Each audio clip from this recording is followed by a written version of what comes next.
yang lebar begitu, digiring kambingnya di sana ratusan bahkan ribuan. Nah, pulang-pulang itu setiap sore kambing-kambingnya itu ya penuh dengan berkah juga, selalu tidak kelaparan, selalu kenyang, penuh dengan air susu bagi yang bisa diperah ya, diperah. Tetangga-tetangganya saat itu tidak ada ceritanya memerah kambing, susu kambing itu nggak ada. Tapi Halimah dan keluarganya bisa memerah susu kambing setiap hari, bukan hanya susu unta. Itulah barokah yang didapatkan karena apa? Karena mengasuh dan menyusui Rasulullah Sallallahu Alaihi Wasallam. Pada saat itu beliau masih kecil, masih belum sempurna berapa? 2 tahun. Begitulah keberkahan-keberkahan barokah yang didapat oleh keluarga Halimah dan suaminya sampai 2 tahun. Nah, setelah 2 tahun inilah Halimah menyapih, apa menyapih itu? Menyelesaikan apa namanya susuannya Nabi Muhammad. Ada hikmah yang perlu kita ambil di sini, diantaranya adalah bahwa tanda kerasulan, alamat kenabian Nabi Muhammad sallallahu alaihi wasallam itu sudah diketahui sejak kecil. Semua orang banyak yang ngerti. Seperti ini keluarga Halimah, tetangga-tetangganya, mereka tahu mendapatkan berkah itu karena siapa? Karena adanya seorang anak yatim yang bernama Muhammad bin Abdullah bin Abdul Muttalib. Namun pada saat beliau menjadi seorang utusan, apakah semua orang-orang yang dulunya mengerti sejarah kecilnya beliau mengikuti, beriman? Jawabannya tidak. Jawabannya tidak. Itulah yang kita ambil hikmah bahwa petunjuk hidayah hati itu adalah milik Allah, ada di tangan Allah, hanya Allah yang membaginya. Maka bagi kita bersyukurlah ketika masa hidup kita oleh Allah ditunjukkan, diberikan hidayah di dalam hati. Salah satu tandanya adalah hidayatul Islam, bisa menerima agama Islam ini dengan total, dengan totalitas. Udkhulu fis silmi kafah. Total kita, ridho, kita senang, kita bersyukur menjadi hamba Allah yang muslim. Yang kedua, sesuatu yang tidak mungkin terjadi dan tidak masuk akal, menjadi nyata ketika Allah menghendakinya. Maka jangan pernah putus asa dengan pertolongan Allah. Coba musim panas, paceklik, tidak ada apa-apa. Kok bisa untanya itu minum saja jarang, kok bisa penuh air susunya unta. Kondisi keledai kurus, lemah, bisa lari kenceng, kan nggak masuk di akal, orang tinmu akal ya. Begitu pula sampai rumah, kambing-kambing yang puluhan bahkan ratusan itu bisa selalu tiap hari kondisi kenyang, padahal dilihat tempat gembalaannya itu nggak ada apa-apa. Ini namanya ghairu ma'qul, ajib. Tidak mungkin itu terjadi. Tapi ketika Allah menghendaki, saudaraku, maka sesuatu yang tidak mungkin itu menjadi nyata. Itulah Allah. Itulah ala kulli syai'in qadir. Itulah Allah yang maha kuasa terhadap segala sesuatu. Maka kita sebagai orang iman, sebagai orang Islam, jangan kehilangan keyakinan ini. Jangan pernah putus asa dari rahmat Allah. La tayasu min rahmatillah. Kadang-kadang kita itu mendapatkan cobaan yang berat, saking beratnya akhirnya putus asa. Ini tidak dibolehkan. Tidak dibolehkan. Qul ya ibadiyalladzina asrafu ala anfusihim la taqnatu min rahmatillah. Diingatkan oleh Allah langsung, wahai hambaku yang banyak melakukan pelanggaran, israf, jangan pernah kamu putus asa dari rahmat Allah. Orang yang paling buruk, paling melanggar, oleh Allah masih dipanggil ya ibadi, hai hamba-hambaku. Jangan pernah putus asa dari rahmat Allah. Innallaha yaghfirudz dzunuba jami'a wa rahmatuhu wasi'at kulla syai'. Rahmatnya Allah itu bisa mencapai segalanya, mengenai siapapun dari makhluk ini. Jadi kita kalau sudah mendapatkan cobaan berat, ingat Allah itu memiliki rahmat yang sangat luas, bahkan kepada orang yang banyak dosa pun. Maka jangan menjauh dari Allah, selalu mendekat kepada Allah, selalu mendekat kepada Allah. Masa menyusui dalam Islam, ini fikih ya, di zaman jahiliyah itu 2 tahun. Kemudian di dalam Islam pun ditetapkan kalau ingin sempurna itu sampai anaknya berumur berapa? 2 tahun. Dalam surah Al-Baqarah 233, wal walidatu yurdi'na auladahunna haulaini kamilaini liman arada ayyutimmar radha'a. Yang mau menyempurnakan susuan anak maka 2 tahun. 2 tahun. Begitulah yang dijalani oleh Rasulullah sallallahu alaihi wasallam, disusui oleh Halimah As-Sa'diyah sampai berumur berapa? 2 tahun. Sampai berumur 2 tahun. Setelah 2 tahun itu Halimah membawa, jadi pada masa-masa 2 tahun Halimah ini selalu membawa kepada ibu Rasulullah 6 bulan sekali. Ini di bawah 2 tahun. Jadi untuk menghilangkan kangen, rindu itu 6 bulan sekali. Berarti kalau 2 tahun berapa kali? 4 kali. 4 kali dibawa ke ibunya. Namun setelah 2 tahun, karena Halimah ini merasakan lain anak yang satu ini, sayangnya juga luar biasa, kemudian berkah yang didapatkan juga luar biasa. Kata Halimah ketika 2 tahun selesai, dia datang kepada ibu Rasulullah. Aminah mengatakan minta izin untuk membawa kembali siapa? Muhammad kecil ini. Tujuannya supaya lebih kuat lagi badannya, ototnya, alasannya begitu ya. Patutnya pengen bawa anak yang penuh dengan berkah ini ya, anak yang mubarak ini ya. Tapi akhirnya juga diizini, dibolehkan oleh ibunya Rasulullah sallallahu alaihi wasallam, sehingga dibawa kembali ke Bani Sa'ad, ke kampung Bani Sa'ad, dan diramut lagi 2 tahun lagi.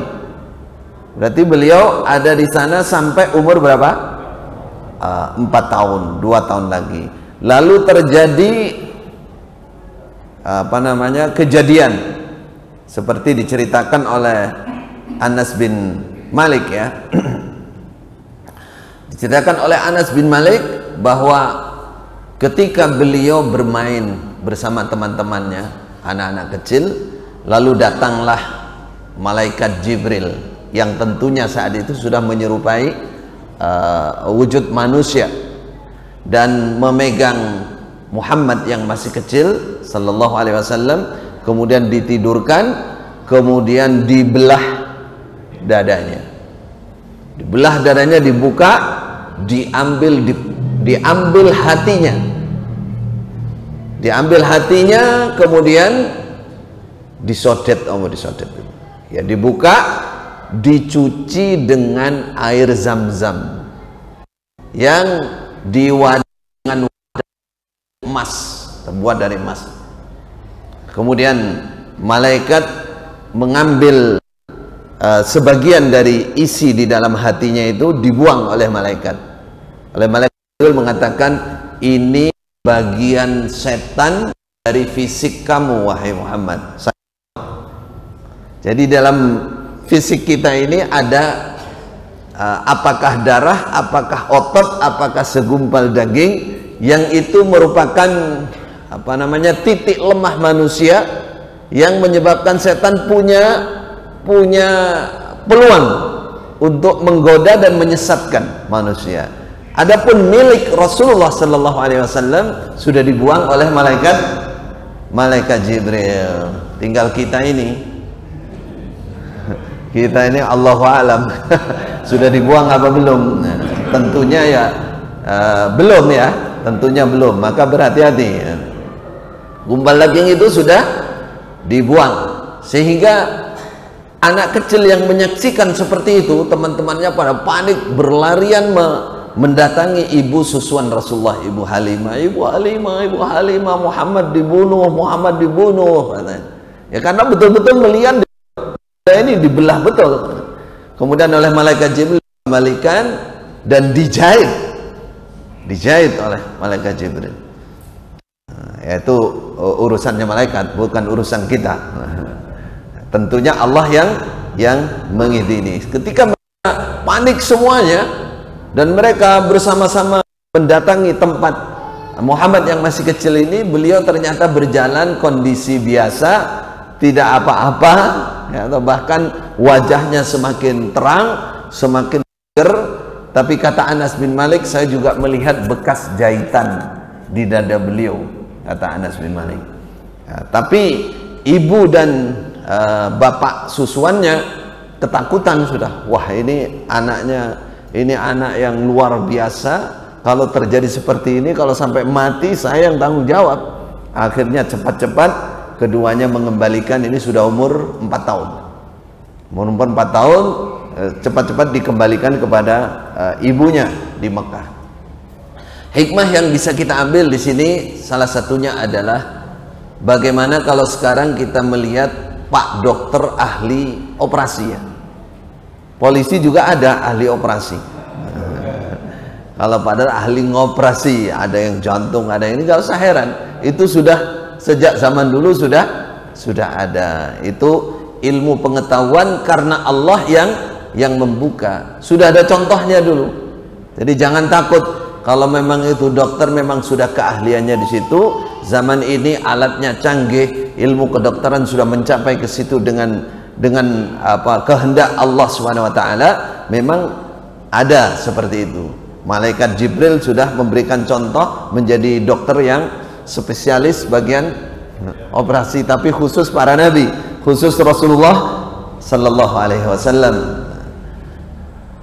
Ada sekarang begini, orang takut atau bahkan melarang, maka ilmu fikih menyatakan ketika itu memang dokter yang ahli, memang bagiannya ilmunya di situ, tidak ada masalah. Itu tidak bunuh diri, karena memang menghilangkan penyakit yang ada di dalam fisik kita.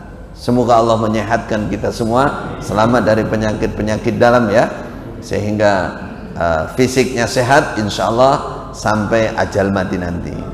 Kemudian kesimpulannya, setan tidak bisa menggoda, menjatuhkan, menyesatkan Rasulullah Sallallahu Alaihi Wasallam. Ini yang kita ambil. Jadi beliau bahkan dalam sebuah riwayat beliau menyatakan begini, ma minkum min ahadin illa waqad wukila bihi qarinuhu minal jin. Setiap satu orang di antara kalian pasti sudah digandengi satu jin, satu setan, namanya qarin, julukannya qarin. Qarin itu orang yang selalu mendekati, ya. Qalu wa iyyaka ya Rasulullah, engkau juga wahai Rasulullah juga digandengi seorang jin. Wah iya ya, aku juga ada. Jadi yang didapuk ditugaskan masing-masing Anda, ya saya juga. Itu ada setan yang ditugaskan untuk menyesatkan, tentunya untuk menggoda. Maka hati-hati, masing-masing orang ada setannya satu, jatah satu dari iblis, ketuanya iblis. Yang dapuk, yang menugaskan itu iblis. Nah, kalau Rasulullah tadi bagian dari setan sudah dibuang, aman sudah beliau. Bahkan dalam hadis ini beliau mengatakan illa annallaha a'anani alaihi fa aslama. Kecuali qarin saya ini Allah memberikan pertolongan kepadaku sehingga aku bisa mengalahkan dia dan dia masuk Islam. Fala ya'muruni illa bi khair. Kalau dia membisiki saya membicarai saya atau mengarahkan saya hanya kepada kebaikan. Nah, kita ini saudara, saya ulang, yang belum aman. Belum aman kita ini. Jangan merasa wah saya paling soleh, saya paling top, paling pinter, wah saya paling ini. Enggak ada yang aman. Karena itulah Rasulullah sallallahu alaihi wasallam memberikan solusi, diantaranya adalah jangan lupa membaca surah apa? An-Nas. Qul a'udzu birabbin nas, malikin nas, ilahin nas. Ini 3, berlindung dari 3 sifat Allah. Rabbin nas, Rabbnya manusia. Ilahin nas, zat yang disembah oleh manusia. Malikin nas, yang menguasai manusia. Menguasai manusia. Mohon perlindungan dengan 3 sifatnya. Min syarril waswasil khannas, dari buruknya setan yang menggoda, yang dia akan mundur ketika seseorang itu banyak berzikir kepada Allah Subhanahu wa taala. Menjadi perbandingan ya, di surat Al-Falaq, mohon perlindungan dari min syarri ma khalaq, wa min syarri ghasiqin idza waqab, wa min syarri naffatsati fil 'uqad. 3. Seburuk-buruknya makhluk yang buruk, yang jahat ketika malam, tukang sihir, pakai 1 sifat. Qul a'udzu birabbil falaq. Nah, ini yang An-Nas, berlindung dari sebuah setan, seekor setan ya. 1 setan itu pakai 3 sifat.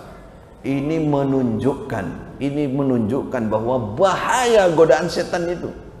Berat kita kalau kita tidak diberikan pertolongan oleh Allah. Kenapa? Karena bagian setan yang ada di diri kita belum hilang. Maka harus waspada.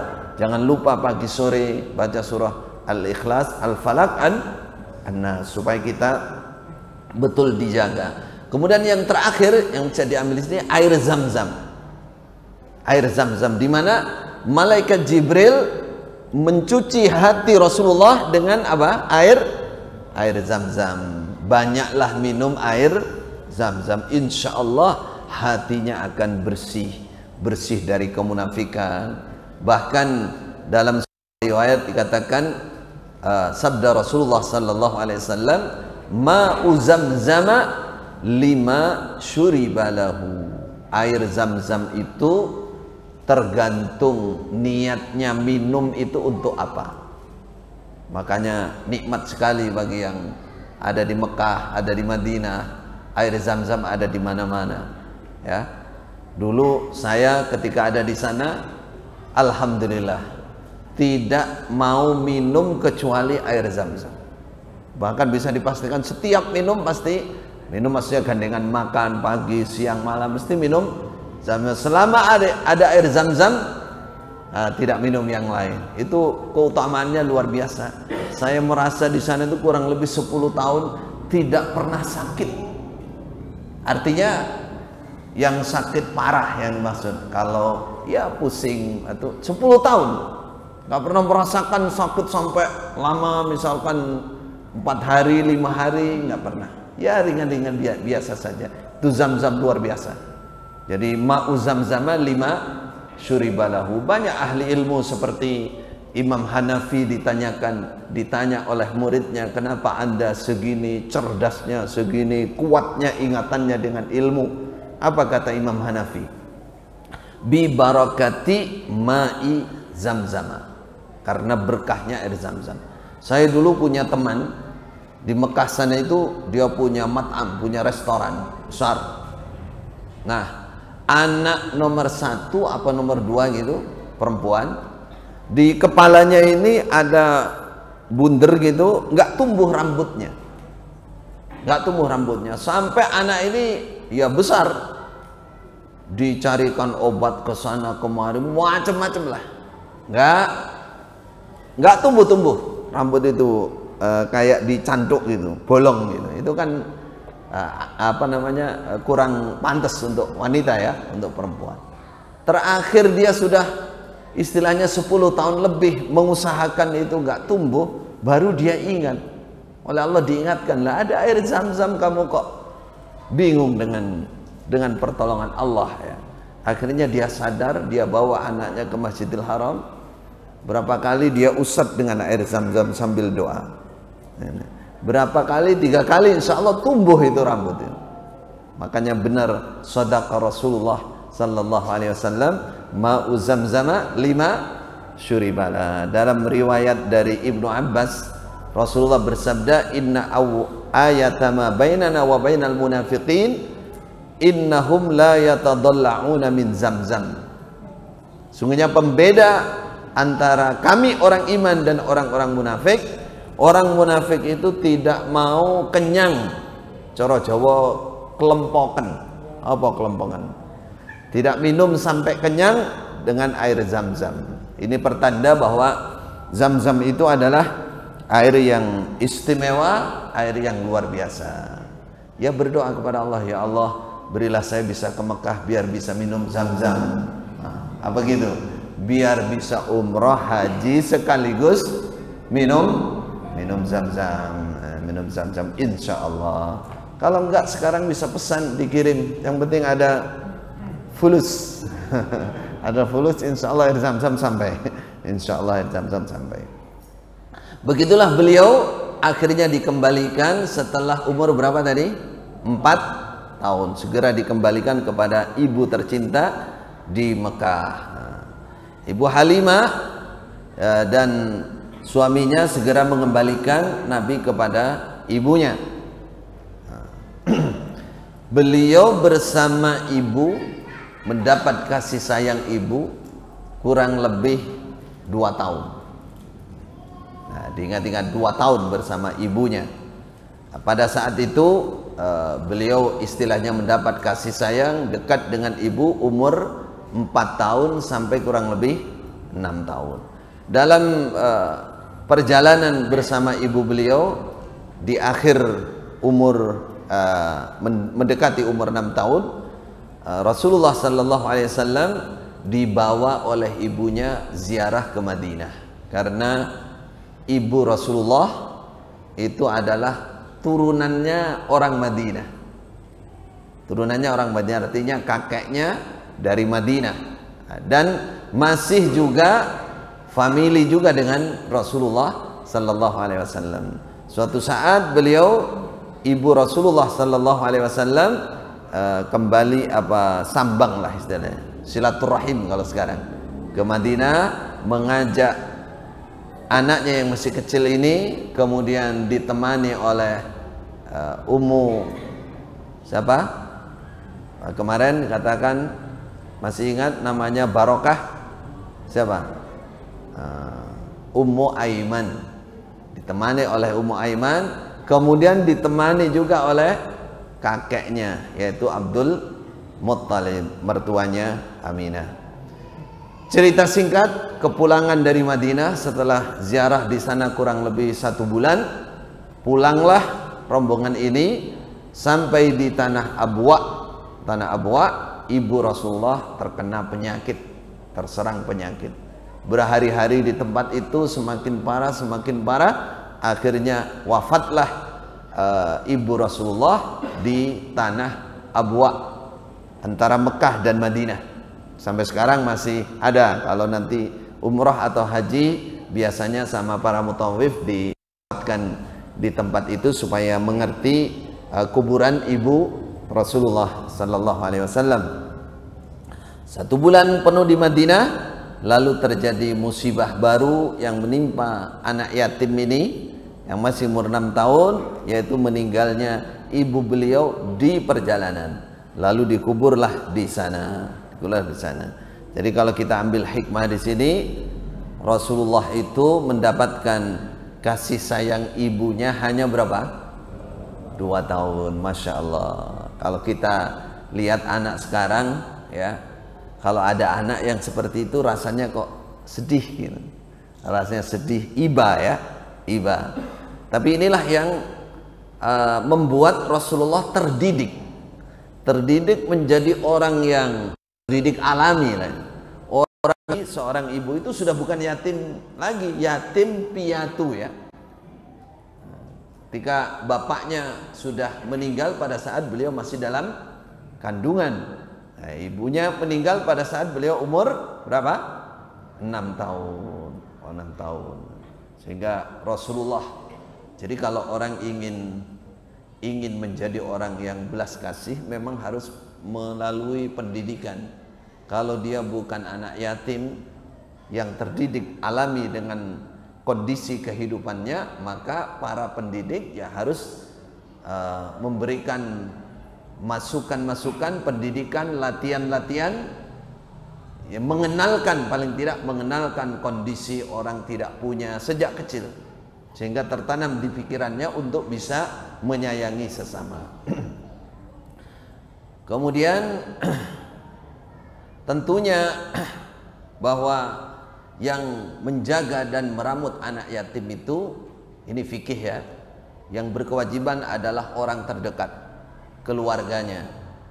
Nah, setelah ibu beliau tidak ada, maka ini berpindah kepada kakeknya Abdul Muttalib, dan Ummu Aiman juga yang terus menjaga dan meramut Rasulullah sallallahu alaihi wasallam. Itu agama kita memotivasi untuk menjaga dan mengasuh anak yatim, sampai Allah menyebutkan ayat tersendiri. Apa bunyinya? Yang sering dibaca oleh imam salat kita.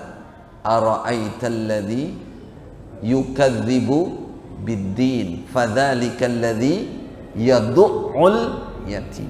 Dalam ayat ini, orang-orang yang tidak perhatian dengan anak yatim, apalagi yatim piatu padahal dia punya kemampuan, apalagi itu keluarganya sendiri, ponakannya sendiri, cucunya sendiri, itu digolongkan, dikatakan yukadzibu biddin. Muhammad, tidakkah kamu melihat orang yang mendustakan agama? Beratlah di sisi Allah, mendustakan agama. Siapa dia? Ciri-cirinya adalah fadzalikal ladzi yad'ul yatim. Dialah orang yang menyia-nyiakan anak yatimnya, tidak menjaga anak yatim. Wala yahuddu ala ta'amil miskin, tidak bersemangat memotivasi untuk memberi makan orang-orang miskin. Makanya besok Rasulullah sallallahu alaihi wasallam menyatakan bahwa pada hari kiamat, orang yang meramut, menjaga, mengasuh anak yatim besok bertetangga dengan Nabi di surga. Ana wa kafilul yatim fil jannah hakadha, kata Rasulullah. Saya dengan penanggung jawab anak yatim di surga begini, dempet, dekat sekali. Yaitu Nabi isyarah dengan jari telunjuk dan jari tengah. Jari tengah. Ini yang bisa kita ambil hikmah dari kejadian di mana Rasulullah sampai ditinggal mati oleh ibu beliau, Baik, belum ya? Kemudian berpindah, beliau diasuh oleh kakek beliau yang sangat belas kasih. Siapa nama kakeknya? Abu Talib, bukan, Abdul Muttalib. Daripada Anda menghafalkan nama pemain bola, nama pahlawan, bagus mana Rasulullah, keluarga Rasul dengan pahlawan, bagus. Keluarga Rasulullah kita ingat namanya, kakek Rasulullah sallallahu alaihi wasallam. Nah, Abdul Muttalib. Yang kita rasakan ya, yang kita rasakan bahwa memang seorang kakek dengan cucu itu kalau normal ya, ini kakek yang normal ini, kakek yang njawani atau Jawa tenang, itu pasti sayang dengan cucu, apalagi lihat cucunya yang penuh berkah ini ditinggal mati oleh bapak ibunya. Sehingga kakek beliau ini di dalam menjaga, mengasuh beliau lebih sayang kepada Rasulullah sallallahu alaihi wasallam daripada kepada anak-anaknya sendiri. Sampai diceritakan kalau di Masjidil Haram beliau punya tempat duduk yang khusus, Abdul Muttalib ini, karena dia adalah pemimpin orang Quraisy, sayyidnya orang Quraisy. Tidak ada yang berani duduk di situ dan tidak ada yang boleh duduk di situ, bahkan anak-anaknya sendiri nggak boleh. Tapi kalau yang duduk cucu satu ini, ya malah disiapkan, nggak boleh dilarang. Malah kalau ada dipanggil duduk di tempat itu, dan selalu diutamakan mengalahkan, bahkan mengalahkan anak-anaknya sendiri, dimuliakan. Apa yang diperbuat itu dia senang terus. Istilahnya kalau bahasa sekarang apa? Dimanja ya, disayang, dimanja. Karena memang anaknya nggak nakal Nabi Muhammad itu. Kalau sekarang kadang-kadang anak dimanja malah tambah menjadi-jadi ya. Itu Muhammad sekarang. Namanya Muhammad juga padahal. Nah, kalau yang Muhammad yang satu ini beda. Nah, sehingga Abdul Muttalib sendiri sebagai kakek yakin kalau anak ini nanti di masa yang akan datang ada sesuatu yang berbeda daripada cucu-cucu yang lain. Pasti ini menjadi pemimpin yang luar biasa, menjadi suri tauladan yang luar biasa. Namun kakek yang sangat menyayangi ini juga hanya 2 tahun. Dari 6 tahun sampai 8 tahun. Setelah 2 tahun wafatlah, meninggallah kakek tercinta. Berarti umur Nabi umur berapa? 8 tahun. Baik, adzan dulu silakan muadzin, nanti kita tambahkan setelah adzan. Ada sedikit hikmah dari paparan yang barusan bahwa Rasulullah berada di dalam asuhan kakek yang sangat menyayanginya. Dalam Islam, ini fikih ya, ketika pewaris asabah bapak tidak ada, maka yang menggantikan siapa? Yang diturunkan kakek. Kalau ada mayit, cari pewaris asabahnya, anak laki-laki tidak ada, naiklah ke bapaknya, bapaknya tidak ada, maka kakeknya. Begitulah dalam kewajiban menjaga cucu bagi seorang kakek. Jika cucunya ditinggal mati oleh bapaknya dia adalah anak kandungnya, maka yang berkewajiban menjaga mengasuh itu adalah kakeknya. Itu zaman Quraisy sebelum datangnya Islam sudah ada seperti itu. Di zaman Islam juga dilanjutkan kewajiban seperti demikian. Maka para kakek supaya mengingat ini Islam ya, ini bukan zaman jahiliyah saja, tapi dalam Islam juga tanggung jawab. Ketika bapak tidak ada, maka kakek yang bertanggung jawab. Yang kedua, betapa sayangnya kakek Abdul Muttalib kepada cucu satu ini di dalam Islam pun dipraktekkan oleh Rasulullah sallallahu alaihi wasallam. Kalau kita melihat, mendengar bagaimana beliau sholat dengan menggendong cucu perempuannya, Umamah ya. Beliau menggendongnya, kalau waktunya sujud diletakkan, waktunya berdiri digendong. Itu sayang apa namanya? Sayang cucu.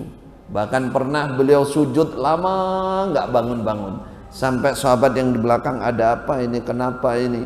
Ternyata setelah dilihat, cucunya lagi main kuda-kudaan, Hasan atau Husain. Apa kata Rasulullah sallallahu alaihi wasallam ketika beliau selesai sholat? Kata beliau, kenapa? Apakah kalian tahu apa sebab saya sujud lama tadi? Tadi cucuku sedang main kuda-kudaan. Kudanya aku kalau sampai berdiri sebelum dia puas, nanti dia kecewa, bisa nangis. Lo coba, sholat menghadap Allah masih memperhatikan cucu. Apakah ini terfitnah? Oh tidak. Sujud lama itu malah bagus kan? Malah bagus ya. Namun di situ juga ada nilai namanya rahmat, sayang kepada cucu, sayang kepada cucu. Pernah namanya Aqra ibnu Habis melihat Rasulullah, dia orang desa, melihat Rasulullah sedang mengecup Hasan bin Ali. Dia heran, Aqra bin Habis orang desa. Kata dia, innali asyrata aulad, saya punya anak 10, ma qabbaltu minhum ahada, tidak ada seorang pun yang pernah saya kecup. Berarti ibunya tok ini. Anaknya ketinggalan. Apa kata Rasulullah? Man la yarham la yurham. Masya Allah, digandengkan dengan kasih sayangnya Allah. Kata Rasulullah, siapa yang tidak sayang, tentunya kepada anak kecil, maka dia tidak disayang oleh Allah Subhanahu wa taala.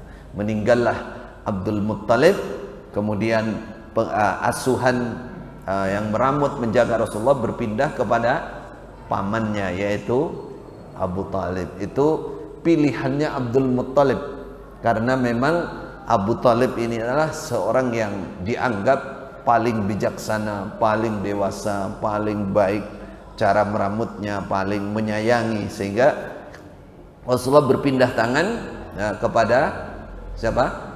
Abu Talib, paman beliau. Abu Talib itu bapaknya Khalifah Ali, namanya Abu Talib. Khalifah Ali saudara sepupu, akhirnya diambil jadi menantu juga. Jadi Abu Talib ini juga tidak kalah sayangnya dengan kakeknya, menyayangi Rasulullah seperti anaknya sendiri, bahkan lebih daripada anaknya sendiri. Kenapa? Ya karena memang Rasulullah memang anak yang baik. Jadi orang terbawa untuk menyayangi beliau, di samping memang kondisinya anak yatim piatu. Abu Talib ini ceritanya orang fakir, orang tidak banyak uang, tidak banyak harta. Tapi ketika dia sudah meramut Nabi Muhammad yang masih kecil, diberkahi Allah walaupun sedikit hartanya. Sampai diceritakan makan untuk satu orang itu, kalau ada Muhammad kecil ini makan bisa kenyang sak keluarga ini.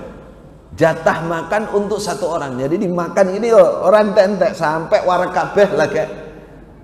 Nah, itu berkahnya seperti itu.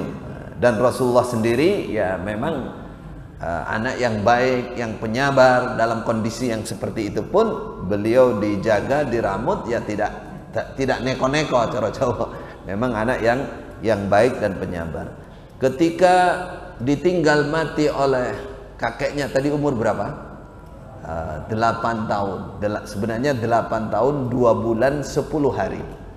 Pada saat beliau diramut, dijaga oleh Abu Talib, berumur 12 tahun. 12 tahun 2 bulan 10 hari. Suatu saat Abu Talib ini ingin keluar ke Syam. Ke Syam itu ke daerah Palestina untuk berdagang, ya, berjual beli. Kebiasaan orang Quraisy begitu, li'ila fi Quraisy rihlatas syita was saif. Pada saat beliau mau berangkat, ketika itu saking dekatnya dengan Rasulullah, dengan Muhammad yang masih kecil, Muhammad istilahnya berat, nangis, mau ditinggal, akhirnya nggak tega juga Abu Talib, dan dibawalah Muhammad kecil, anaknya nggak ada yang dibawalah ketika sampai di dekat kota Busra, ya sudah mendekati Syam, masih di pinggiran Syam. Rombongan berhenti istirahat di suatu tempat. Keluarlah pendeta Nasrani, seorang pendeta agung, yang paling agung ini namanya Buhairah. Ketika keluar, dia tahu di dalam rombongan ini ada orang yang luar biasa. Dia cari, dia piyai orang-orang itu, dia belah, dia cari, mendapati anak kecil di situ, yaitu Muhammad. Dia pegang tangannya, kemudian dia berteriak dan menyuarakan, anak ini adalah Sayyidul Alamin. Anak ini adalah sayyidnya, termulianya semua alam ini. Anak ini adalah utusan Rabbil Alamin, Rasulul Rabbil Alamin. Sungguh anak ini adalah utusannya nanti Rabbul Alamin. Katakan, Allah mengutus dia nanti menjadi rahmatan lil alamin.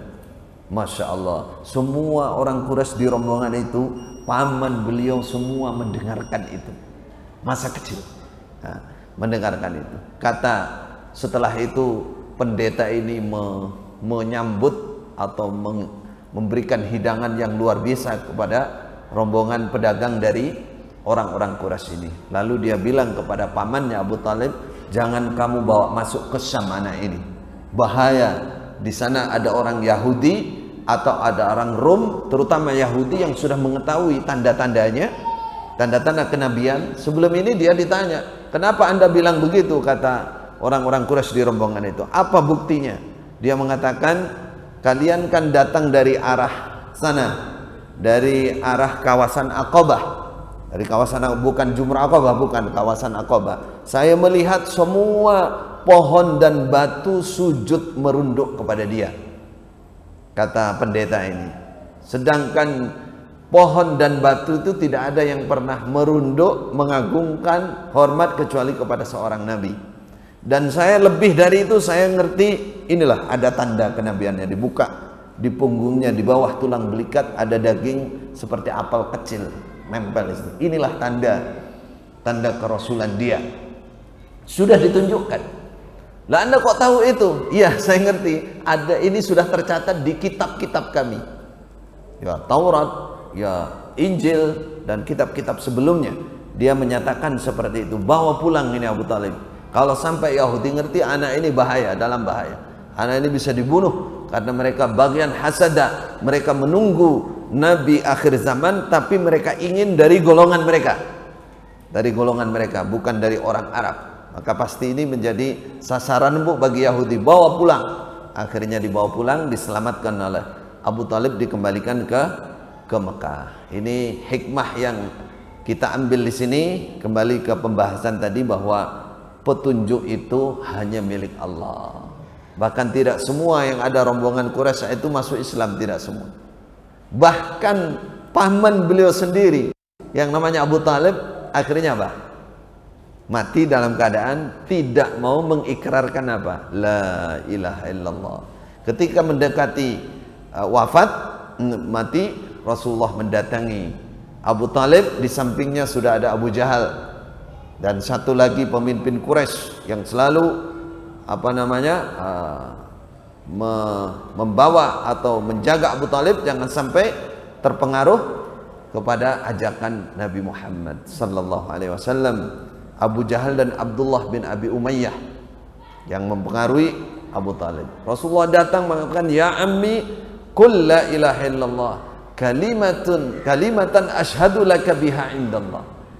Ikrarkan, ucapkan syahadat la ilaha illallah saja, sebuah syahadat yang aku nanti akan menyaksikan paman sudah iman, sudah Islam di sisi Allah nanti hari kiamat. Hanya la ilaha illallah saat itu, karena memang belum turun kewajiban sholat, puasa, zakat dan seterusnya. Pernyataan tauhid inilah pembuka Islam, sehingga pada akhirnya dua orang ini terus mempengaruhi. Apakah kamu benci, apa kamu ingin meninggalkan agama bapak kamu Abdul Muttalib? Akhirnya Abu Talib mati dalam keadaan tidak mengucapkan la ilaha illallah. Rasulullah karena sedihnya beliau terus memintakan ampun sehingga Allah menurunkan ayat innaka la tahdi man ahbabta walakinnallaha yahdi man yasha. Ayat lainnya maka lin nabi walladzina amanu ayyastaghfiru lil musyrikin walau kanu uli qurba. Diterangkan dalam hadis sahih, riwayat hadis sahih, bahwa pada saat sahabat bercerita tentang paman Rasulullah yaitu Abu Talib, Rasulullah mengatakan la'allahu tanfa'uhu syafaati yaumal qiyamah. Barangkali dengan pertolongan saya besok hari kiamat paman masih mendapatkan diringankan siksanya. Faju'ila fi dahdahin min nar yablughu ka'baihi yaghli minhu dimaghuhu. Jadi air api neraka besok hanya mencapai di di mata kaki Abu Talib, karena perjuangan yang luar biasa, pembelaan yang luar biasa kepada Rasulullah sallallahu alaihi wasallam. Yang paling kita ingat saudaraku, bahwa kita mengambil hikmah untuk diri kita. Jangan terlalu jauh menyikapi itu, nanti akan ada setan akan masuk. Nah, kalau Anda belum mempelajari akidah yang dalam, nanti bisa terpengaruh dengan ajakan setan ya. Yang paling kita ambil hikmahnya di mana saat ini kita jauh dari Arab, jauh dari masa Rasulullah. Kita oleh Allah ditunjukkan hati kita kepada Islam, kepada iman, kepada ihsan, kepada tauhid. Maka sempurnakanlah Islam kita, sempurnakanlah iman kita, sempurnakanlah ihsan kita. Dalam pertemuan yang lalu di sini atau di tempat lain saya mengingatkan orang sudah banyak paham Islam dengan 5 rukun Islam, paham masalah iman dengan 6 rukun iman, namun banyak yang belum mengerti dan belum memahami ihsan, sehingga tidak dikejar, padahal itu adalah derajat seseorang menetepi agama yang paling tinggi. Itu adalah ihsan. Apa itu ihsan? An ta'budallah ka'annaka tarahu fa in lam takun tarahu fa innahu yarak. Ini yang selalu kita ingatkan, karena jarang manusia bisa mencapai tingkat ihsan kecuali kalau dia mau berlatih, membiasakan. Setiap beribadah kepada Allah seakan melihat Allah. Ikhlasnya itu, peruntukan ibadahnya itu seakan dia melihat Allah dan dipasrahkan untuk Allah. Ya Allah, saya sholat, saya sujud, saya ruku, saya semua saya lakukan untukmu ya Allah, mencari ridhamu ya Allah. Fa in lam takun tarahu fa innahu yaraka. Kalau tidak mampu hati ini dekat muraqabah dengan Allah, maka biasakanlah merasa dilihat oleh Allah. Ketika kita takbir sholat, Allahu Akbar, ketika kita ruku, ketika kita sujud, serasa kita sedang dilihat oleh Allah dan kita sedang memerlukan pengampunan Allah, kedekatan kita dengan Allah, perlu keselamatan dari Allah. Disitulah namanya ihsan. Semoga materi yang singkat ini dapat memberikan manfaat dan berkah untuk kita semua, dan kita bisa mengambil ibrah, qudwah, suri tauladan dari cerita ini. Barakallahu fina wa fikum. Mohon maaf atas segala kekurangan. Jazakumullahu khaira. Wassalamualaikum warahmatullahi wabarakatuh. Mohon izin bagi yang